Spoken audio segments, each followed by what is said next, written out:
Özbek, Türkmen, Uygur, Tatar, Azer bir boydur. Kara, Kalpak, Kırgız, Kazak bunlar bir soydur. 25 сентября в международном аэропорту Гейдар Алиев президенту Азербайджанской республики, верховному главнокомандующему вооруженными силами Ильхаму Алиеву были представлены современные легкие всепогодные многоцелевые самолеты GF-17C с дневным и ночным режимом, разработанные в качестве совместного проекта авиационного комплекса Пакистана и китайской авиационной корпорации Ченду. Эти самолеты уже включены в арсенал военно-воздушных сил Азербайджана. Министр обороны Азербайджанской республики генерал-полковник Закир Гасанов отдал рапорт верховному главнокомандующему вооруженными силами Ильхаму Алиеву. Президент Canab Ali Başkomandan GF kırıcı tayara bakışa hazırdır. Müdafaa Nazırı General-Polkovnik Zakir Гасанов. Министр обороны Азербайджана и председатель авиационного комплекса Пакистана вице-маршал Хаким Раза проинформировал главу государства о тактико-технических характеристиках самолетов, правилах их эксплуатации и других параметрах. Было сообщено, что GF-17C является одномоторным многоцелевым боевым самолетом. Самолет обладает возможностями ведения боя воздух-воздух и воздух-земля, а также высокой боевой маневренностью на средних и малых высотах. Отличается эффективной огневой мощью.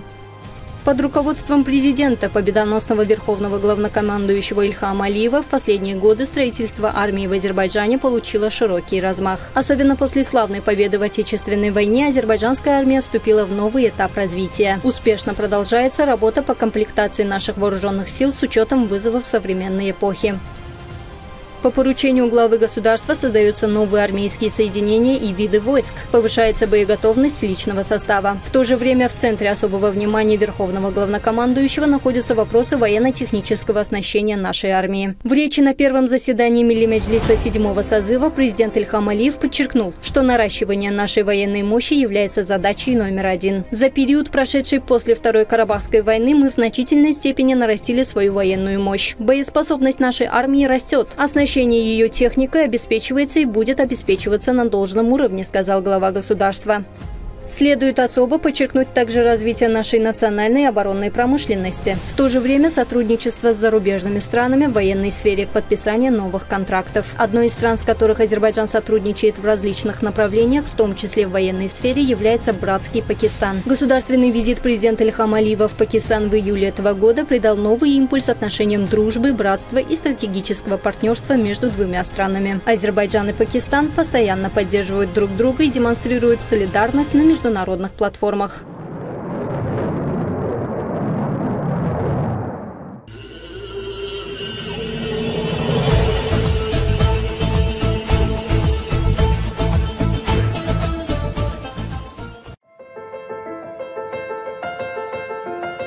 Президент Азербайджанской республики Ильхам Алиев ознакомился с работой, проводимой в Агдамском промышленном парке, принял участие в церемонии открытия новых заводов. Министр экономики Микаил Джаббаров проинформировал главу государства о работе, проделанной в промышленном парке. Президент Азербайджана Ильхам Алиев сначала принял участие в открытии в промышленном парке завода по производству обуви различного назначения, общество с ограниченной ответственностью Bavco Invest. Глава государства был проинформирован о том, что Bavco Invest зарегистрирована в качестве резидента Агдамского промышленного парка в марте 2023 года. На территории промышленного парка площадью 2,5 гектара с применением передовых германских технологий налажено производство ботинок различного назначения, защитной обуви с металлическим носком и подошвой, предназначенной для использования в строительстве. На предприятии, инвестиционная стоимость которого превышает 10 миллионов манатов, будут обеспечены работой 120 человек. Работников предусмотрено привлечь из Агдама и прилегающих районов. Годовая производственная мощность завода составляет 510 тысяч пар обуви, из них 350 тысяч пар защитная обувь, а 160 тысяч пар полиуретановые ботинки. 65% производимой продукции планируется реализовать на местных рынках, а 35% на внешних рынках. Общество с ограниченной ответственностью Bavco Invest сэкономило более миллиона манатов за счет применяемых в промышленных парках льгот на импорт, НДС и таможенных льгот. Глава государства ввел завод в действие.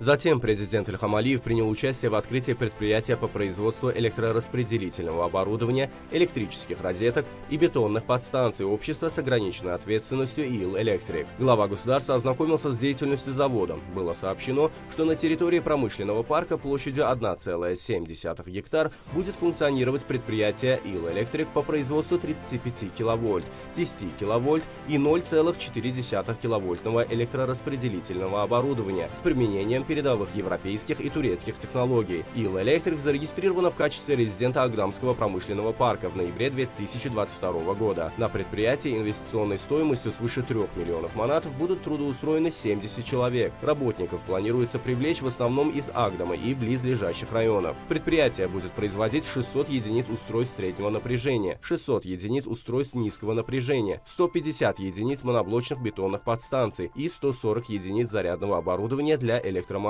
60% производимой продукции планируется реализовать на местных рынках, 40% поставлять на внешний рынок. ИЛ Электрик на сегодняшний день сэкономила более 73 тысяч манатов за счет применяемых в промышленных парках льгот на импорт, НДС и таможенных льгот. Президент Ильхам Алиев также принял участие в открытии завода по производству систем автоматизации и телемеханики общества с ограниченной ответственностью Rail Trans Service, являющегося одним из резидентов Агдамского промышленного парка. Было сообщено, что Rail Trans Service было зарегистрировано в качестве резидента Агдамского промышленного парка в октябре 2022 года. Rail Trans Service реализует проект производства систем автоматизации и телемеханики на территории промышленного парка площадью 1,6 гектара. На предприятии инвестиционной стоимостью 8,92 миллиона манатов будут трудоустроены 60 человек. Работников планируется привлечь в основном из Агдама и близлежащих районов. Годовая производственная мощность завода составляет 5000 единиц систем связи и сигнализации, 250 единиц оборудования систем микропроцессорной централизации. Производимая продукция предназначена для внутреннего и внешнего рынков. Rail Trans Service на сегодняшний день сэкономила до 70 тысяч манатов за счет применяемых в промышленных парках льгот на импорт, НДС и таможенных льгот. Затем глава государства принял участие в открытии завода по производству обоев общества с ограниченной ответственностью Мистер Декор. Было сообщено, что статус резидента Агдамского промышленного парка Мистер Декор был присвоен в октябре 2022 года. На предприятии территории 1,6 гектар будет осуществляться производство обоев. Предприятие с объемом инвестиций 8 миллионов манатов является первым заводом на Южном Кавказе, специализирующимся на производстве обоев. Его годовая мощность составит 2,1 миллиона штук рулонов обоев. На заводе планируется трудоустроить 76 человек. Продукция предприятия, на котором используются немецкие технологии, наряду с реализацией на внутреннем рынке, также будет экспортироваться в зарубежные страны. Мистер Декор на сегодняшний день сэкономила более 400 тысяч манатов за счет применяемых в промышленных парках льгот на импорт, НДС и таможенных льгот. Глава нашего государства ввел завод в действие. Президент Ильхам Алиев также принял участие в открытии в Агдамском промышленном парке завода по производству вентиляционного, противопожарного оборудования и металлических изделий общества с ограниченной ответственностью Медконс. При ознакомлении с деятельностью предприятия главе государства было сообщено, что в рамках проекта будут производиться вентиляционное, противопожарное оборудование и различные металлические изделия. Медконс зарегистрирована в качестве резидента Агдамского промышленного парка в апреле 2022 года. В промышленном парке под предприятие выделена территория площадью 1 гектар. Годовая мощность предприятия, где применяются турецкие, итальянские, российские и китайские технологии, составляет составляет 33 тысячи единиц различного оборудования. На предприятии общей инвестиционной стоимостью 3,9 миллиона манатов планируется обеспечить постоянной работой 90 человек. Производимая на заводе продукция будет направлена на удовлетворение потребностей внутреннего рынка. Метконс, как и другие производственные предприятия, на сегодня сэкономила более 91 тысячи манатов за счет применяемых в промышленном парке льгот на импорт, НДС и таможенных льгот. Глава государства также принял участие в открытии завода по производству кровельных покрытий резидента парка общества с ограниченной ответственностью «Профдам». Было сообщено, что в рамках проекта будет налажено производство профилированных листов, металлочерепичных плит, сэндвич-панелей и различных кровельных аксессуаров, предназначенных для кровельного и фасадного покрытия. Было отмечено, что «Профдам» было зарегистрировано в качестве резидента Агдамского промышленного парка в апреле 2022 года. Выпуск продукции на предприятии, созданном на территории площадью 2 гектара, будет осуществляться с применением технологии холодной обработки металлов давлением производства Италии, Финляндии, Турции, России и Китая. На предприятии инвестиционной стоимостью 8,5 миллиона манатов будет создано до 40 рабочих мест. На работу на этом предприятии также планируется привлечь работников из Агдама и близлежащих районов. Годовая производственная мощность завода составляет 1,4 миллиона квадратных метров профлистов, 1 миллион квадратных метров металлочерепицы, 1 миллион квадратных метров сэндвич-панели, а также 2000 тонн кровельных аксессуаров. 90% выпускаемой продукции предназначено для внутреннего рынка, а 10% для внешнего. Президент Ильхам Алиев ввел завод в действие.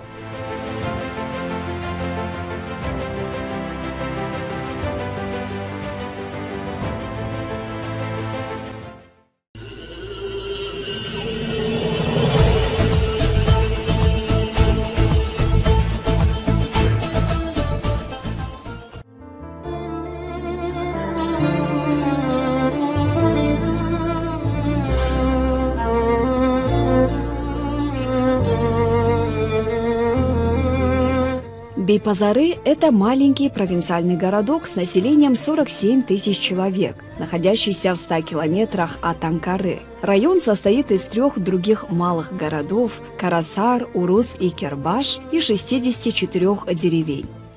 В древние времена считался важным городом в Малой Азии. Сегодня в сельском районе Бейпазары славится морковь. В Турции его производство составляет почти на 60%. Кроме этого, изделия из серебра, а также высокое качество природной минеральной воды. Благодаря своей богатой истории, архитектурное наследие, скалистое Бейпазары становится все более привлекательным для посетителей, особенно для экскурсантов из Анкары. Мощенные улицы, белые здания османского периода являются особенно привлекательными. Многие из старых домов были восстановлены, и сегодня они служат в качестве гостиниц и ресторанов, а также эти места особенно популярны среди турецких режиссеров. Каждый год в городе проводятся фестивали, ставшие традиционными. Обход исторических домов, покупка серебра приносят хороший доход городу. Так образовался хороший обычай сбыта продовольственных товаров и услуг.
Дома в старом городе Бейпазары стоят на узких улочках, во многих из них расположены магазины.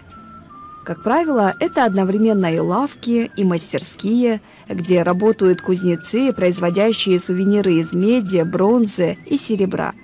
Например, украшения в стиле телькары или филигрань. Также в старом Бейпазары очень много кафешек и ресторанчиков с колоритным интерьером.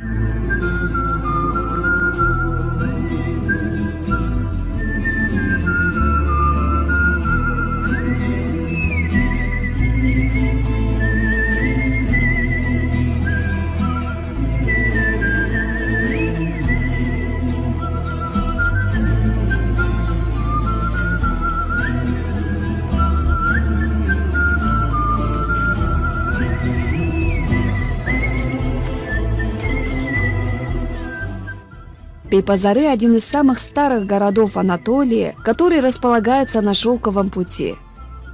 В разное время здесь жили хетты, фригийцы, римляне, византийцы, сельджуки и османы.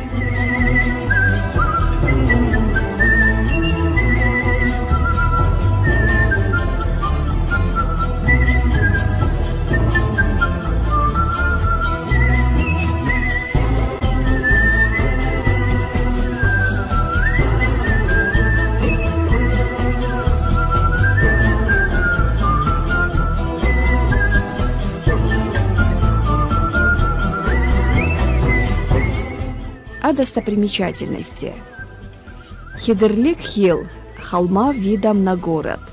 Здание 17 века османского периода Сулухан-Караван-Сарай, а 13 века – мечеть султана Алаиддина. В музее Дома культуры отображение элементов из хетских, римской, византийской и османской империи.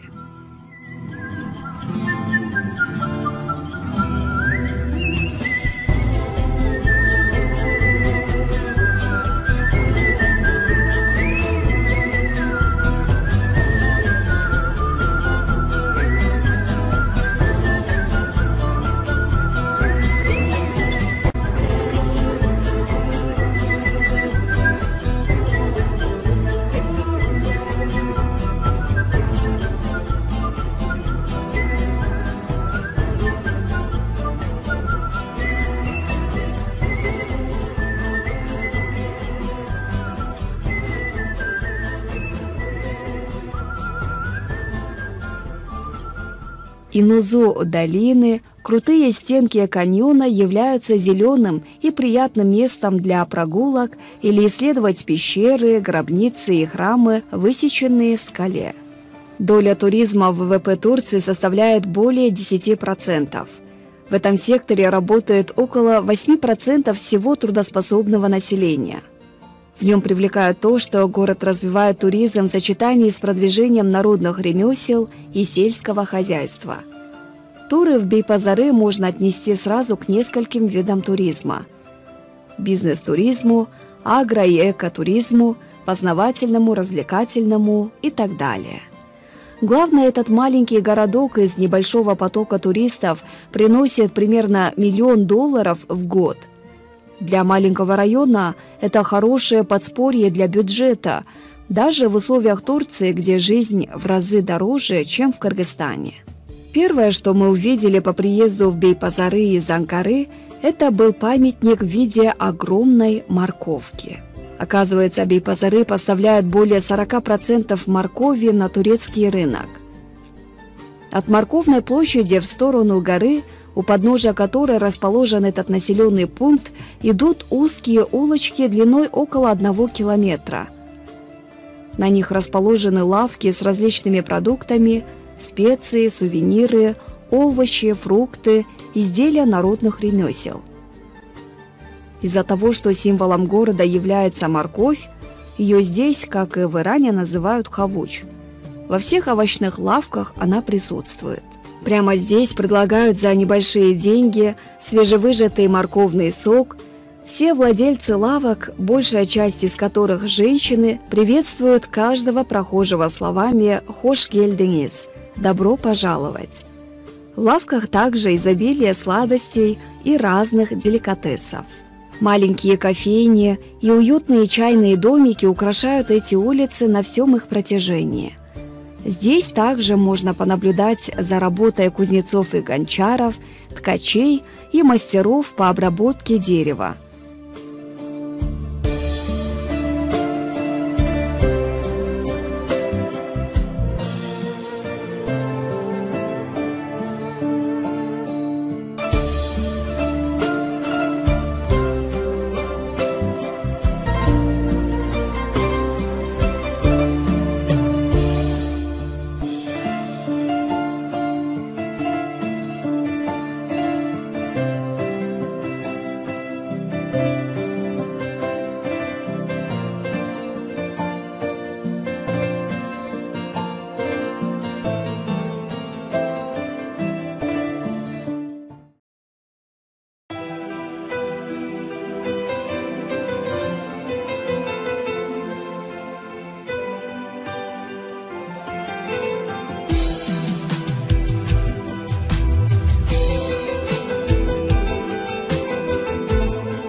Как рассказали бейпазарцы, ежегодно в их городе проходят различные массовые культурные мероприятия. Каждой осенью в центре Бейпазары проходит фестиваль исторических домов, прикладного искусства, моркови и гувеча. Гувеч – это турецкое блюдо, которое очень искусно готовят именно в Бейпазаре.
Бейпазары – город маленький.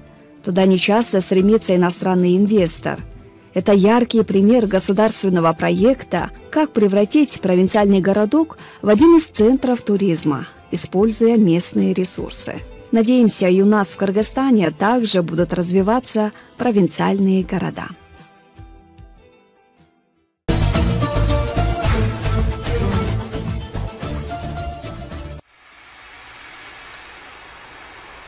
Тот, кто стражем сокровенных перлов тайны был, россыпь новую сокровищ в жемчугах раскрыл.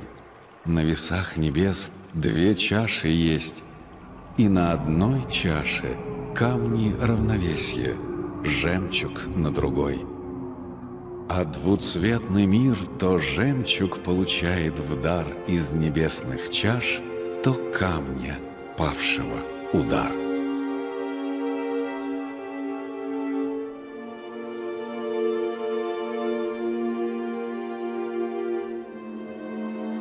Отцом их стал могучий горный великан Кепяс, а матерью – стремительная, холодная и прозрачная река Ахсу. Миллионы лет Кепяс и Ахсу провели рядом друг с другом. Он в туманной вышине небес, она среди каменных ущелий у самого подножья великана. Миллионы лет длилось ожидание встречи, пока однажды не задрожала земля под ногами великана. Затряслись его каменные стены руки, и в одно мгновение взлетели в небо. А потом с ужасающей силой устремились вниз, в глубокое ущелье испуганной Ахсу.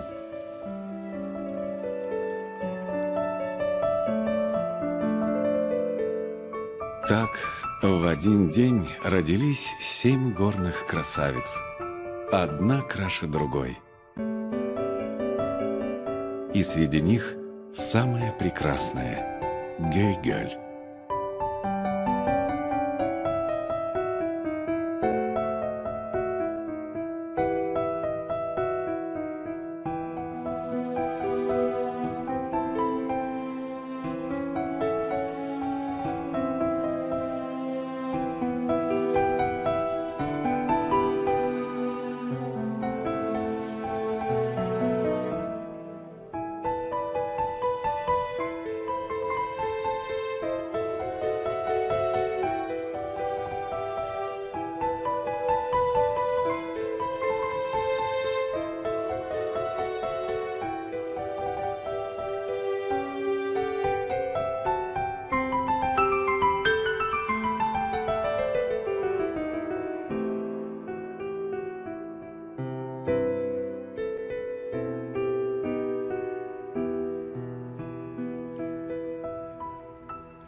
Озеро Гёй-Гёль необычно и уникально.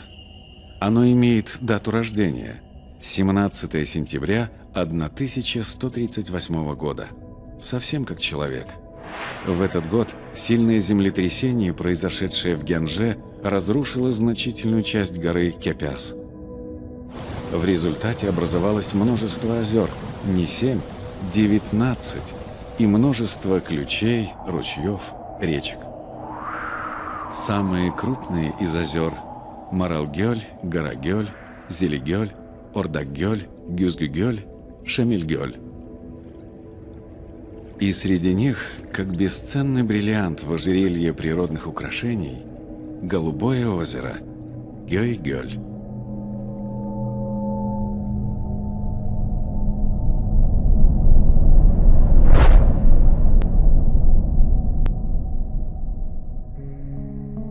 Гора Кепяс – господствующая вершина здешних мест.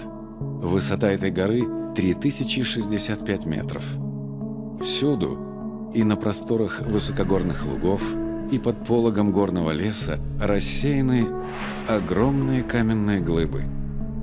Это остатки древнего Кепяза, память об исторических событиях XII века.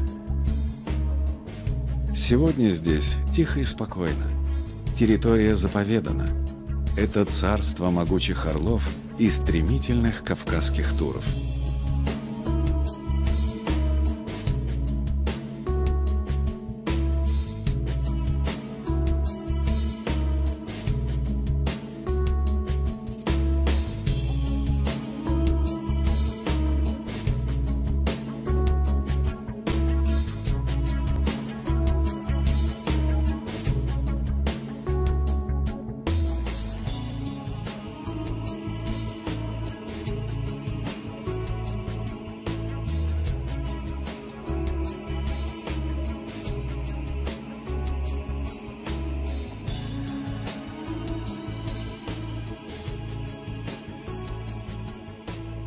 Гёй-Гёльский национальный парк был создан совсем недавно, в 2008 году.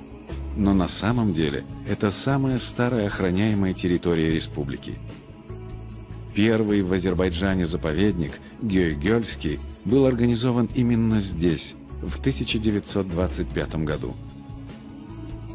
Расположен Гёй-Гёльский национальный парк на Малом Кавказе, в северо-восточной части Муравдакского хребта, в пределах абсолютных высот от 110 до 3065 метров.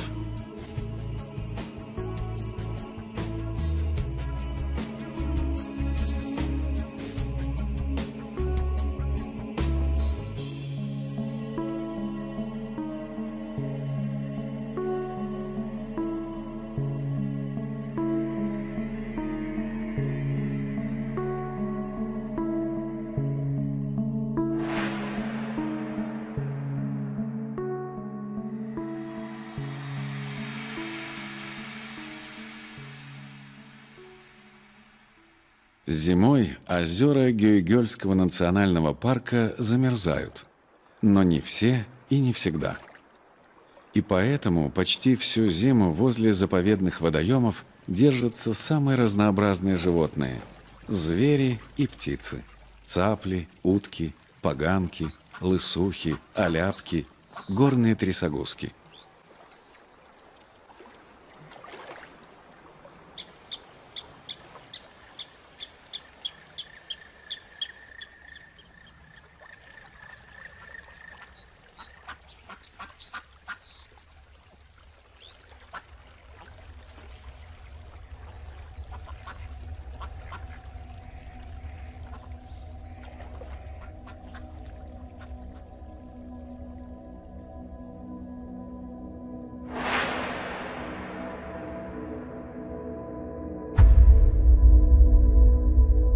А на горных склонах Муравдакского хребта каждое утро ровно за 1,5 часа до восхода солнца появляются зимующие здесь зерноядные воробьиные птицы – дубоносы и зеленушки. Они прилетают сюда, чтобы полакомиться мельчайшими кусочками горных минералов. Минеральные вещества в питании любых животных играют важную роль. Для нормальной жизнедеятельности всем, в том числе и птицам, необходимы кальций, фосфор, натрий, калий, а также микроэлементы – марганец, железо, медь, кобальт, цинк. Все эти элементы содержатся в обычных растительных и животных кормах в недостаточном количестве, поэтому птицы обязательно должны получить специальную минеральную подкормку. Вот и летят они на удобный горный склон с известняковыми выходами. Пока леса на склонах Муравдакского хребта еще только пробуждается от зимней дремы, природа озера Гюйгёль уже спешит к весеннему солнцу.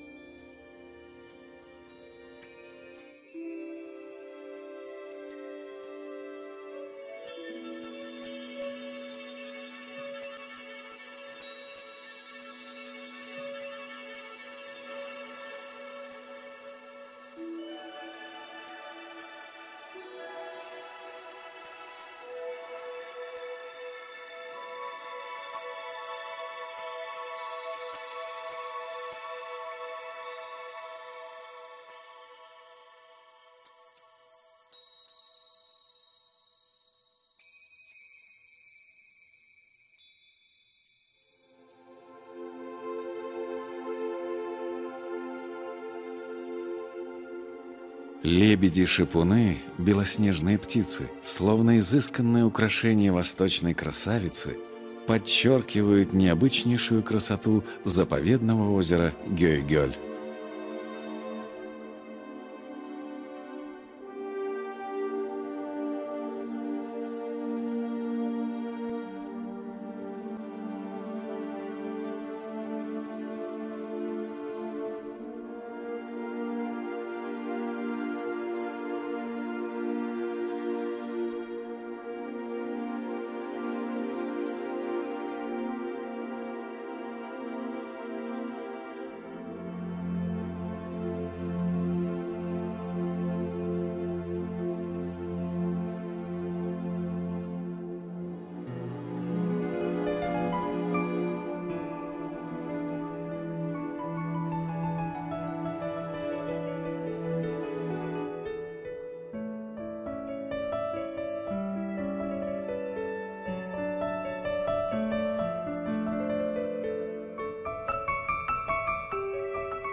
В весеннее пробуждение Гюйгёля Сплетаются брачные турниры задиристых уток Гоголей, крики ярких и нетерпеливых черношейных и малых поганок, погонышей и усатых синиц, неутихающие песни камышовок и древесных лягушек-квакш. Высокогорное озеро, как правило, зимой замерзает, и лебеди все-таки его покидают. Но белоснежные птицы улетят отсюда недалеко, на побережье Каспийского моря. Улетят, чтобы ранней весной вернуться и своим прилетом открыть еще одну, новую страницу бесконечной поэмы жизни, название которой «Гёй-Галь».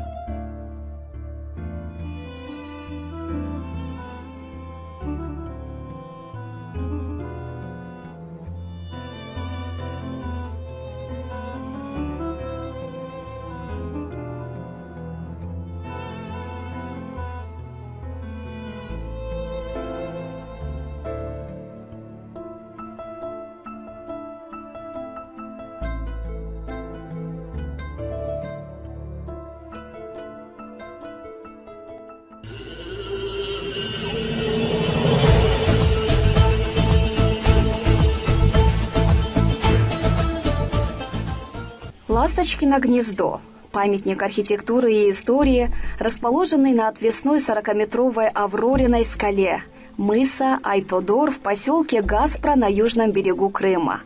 Первое деревянное строение на этом месте было возведено для отставного русского генерала после русско-турецкой войны 1877-78 годах. Его можно увидеть на полотнах известных художников-маринистов. Свой нынешний вид Ласточкино гнездо получило благодаря русскому нефтепромышленнику Штейнгелю, племяннику известного строителя российских железных дорог барона Рудольфа Штейнгеля, который любил отдыхать в Крыму. Штейнгель приобрел на Аврориной скале дачный участок и решил построить там романтический замок, который напоминает средневековые сооружения на берегах Рейна. Проект нового дома в 1911 году был заказан инженеру и скульптору Леониду Шервуду, сыну архитектора Владимира Шервуда. В 2013 году в плите-фундаменте обнаружили трещины, и осенью посещение приостановили для проведения проектных работ по реконструкции, укреплению скалы. В настоящее время дворец находится в аварийном состоянии и ожидает реставрации. Балкон, нависающий над морем, представляет собой абсолютно аварийную опасность, сказала министр культуры Республики Крым Арина Новосельская. Дворец полностью закроется для посещений, когда начнутся ремонтные работы. Укрепить скалу под зданием будет трудно, так как чем больше туда загоняется укрепительного материала, тем тяжелее она становится, раздуваясь и раскалываясь. 17 октября 2015 года правительство Российской Федерации приняло постановление об отнесении Ласточкиного гнезда к объектам культурного наследия федерального значения.